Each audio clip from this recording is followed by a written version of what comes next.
Natanggap na ng 4 na centenarian Aita sa Kapas Tarlac ang kanilang tig 100,000 pesos na cash gift mula sa gobyerno.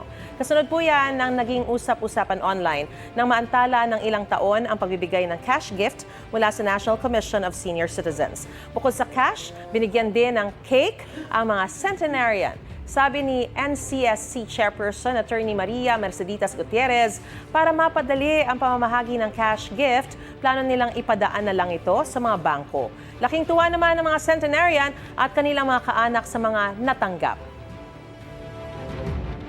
Pasalamat po ako dahil natugon po yung tulong na ibinigay po yung cash money po ng tatay ko.